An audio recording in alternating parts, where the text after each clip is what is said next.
எல்லாரும் எப்படி இருக்கீங்க? This is Sukanya. YouTube channel start பண்ணி நீயோட 29 டேஸ் கம்ப்ளீட் ஆச்சுங்க.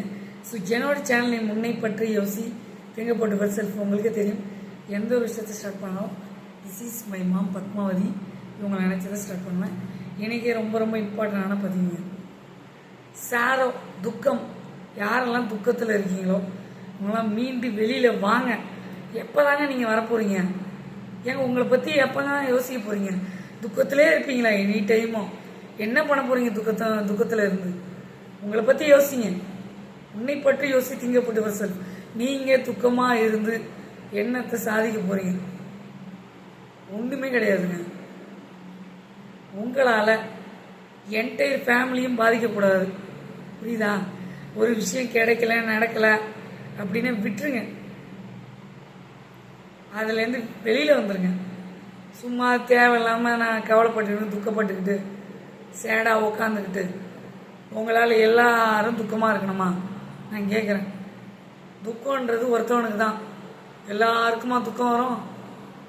ஒருத்தவங்களுக்கு தான் எல்லாருக்குமா துக்கம் வரும்? அந்த ஒருத்தவங்களால என்டையர் ஃபேமிலி பாதிக்கணுமா? சாரோ இந்த நிலைமையில இருந்து துக்கத்தில் இருந்து என்ன சாதிக்க போறீங்க? நடக்கிறது நடக்க தான் போகுது. எதையாச்சும் மாற்ற சக்தி உங்கள்கிட்ட இருக்கா? உன்னை பற்றி யோசி திங்கப்பட்டு வசூல். உங்கள்கிட்ட மாற்ற சக்தி இருக்கா?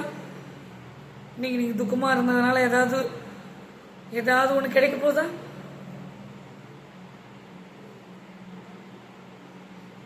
கர்மா சேயிங்ஸ். நாம் என்ன பண்ணியிருக்கோமோ அதுதான் கிடைக்கும். ஸோ கிடைக்கிறத வச்சுக்கிட்டு போயிட்டே இருக்கணும்.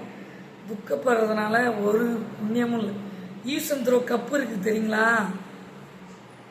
சில பேர் யூஸ் அண்ட் த்ரோ கப்பு மாதிரி நம்மளை யூஸ் பண்ணிட்டு போயிட்டே இருப்பாங்க. அந்த இடத்துல யூஸ் அண்ட் த்ரோ கப்பு மாதிரி நம்ம இருந்திருக்கோம். இனிமேல் நீங்கள் உணரலன்னு வச்சுங்க, துக்கப்பட்டீங்கன்னா யாருக்கு நஷ்டம்? உங்களுக்கு தான் நஷ்டம். உன்னை பற்றி யோசி திங்கப்பட்டு வசூல்.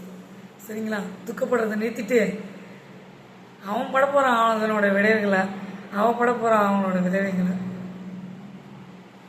விளைவுகள். சரிங்களா? ஸ்ட்ராங்காக சொல்கிறேன், விளைவுகள். அவங்க பட போகிறாங்க அந்த விளைவுகளை. ஸோ எப்பயுமே லைஃப்பில் துக்கப்படுறதுனால எந்த ஒரு புண்ணியமும் இல்லை. தீபாவளியே பார்த்தீங்கன்னா நாமெல்லாம் கொண்டாடுறோம் எதுக்காக தெரியுமா? இந்த ஃபெஸ்டிவலில் அவங்க துக்கமாக இருப்பாங்க. ஆனால் உலகம் ஃபுல்லாக எல்லாம் சந்தோஷமாக இருக்கணுன்றதுக்காக தான் அதை கொண்டாடுறது தீபாவளி. ஸோ அதே மாதிரி ஒரு சில விஷயம்லாம் நல்லதுக்காக நம்ம ஏற்றுக்கிட்டு துக்கப்படுறதை நிறுத்திக்கிட்டு சந்தோஷமாக இருங்க. உங்களுக்குள்ள சந்தோஷம் இருந்தால் தான் இன்றைக்கி டேவை சூப்பராக ஸ்மூத்தாக கொண்டு போக முடியும். நீங்கள் துக்கப்படுறதுனால ஏதாச்சும் 10 கிலோ தங்கம் கிடைக்க போதா? 10 கிலோ வெள்ளி கிடைக்க போதா? இல்லை யாராவது 10 லட்ச ரூபா உங்களுக்கு கிரெடிட் பண்ண போகிறாங்களா? இல்லை கொடுத்து உதவ போகிறாங்களா? நீங்கள் துக்கமாக இருக்கிறதுனால உங்கள் ஹெல்த்துக்கே அது பாதிப்புங்க. அதில் மீண்டு வெளியில் வாங்க. ஒரு தடவை சொல்லுங்கள், 2 தடவை சொல்லுங்கள், விட்டுருங்க.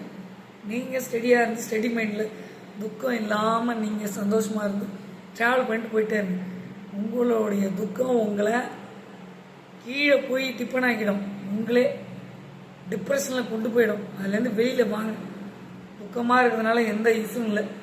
சந்தோஷமாக இருந்து நம்மளால் 4 பேருக்கு சந்தோஷத்தை கொடுத்துட்டு போயிட்டே இருக்கணும். சரிங்களா? இந்த விஷயம் உங்களுக்கு பிடிச்சிருந்தா லைக் பண்ணுங்கள், ஷேர் பண்ணுங்கள், சப்ஸ்கிரைப் பண்ணுங்கள். பக்கத்தில் இருக்க பெல் பட்டனை கிளிக் பண்ணுங்கள். அப்போ தான் நாங்கள் போடுற ஒரு வீடியோ நோட்டிஃபிகேஷனாக உங்களுக்கு வரும். பாய் பாய். சீ லேட்டர். உங்கள் சுகன்யா.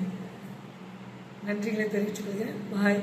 என்னோட ஆடியன்ஸ்க்கு ரொம்ப ரொம்ப நன்றிகளை தெரிவிச்சுக்கிறேன். பாய் பாய். சீ லேட்டர்.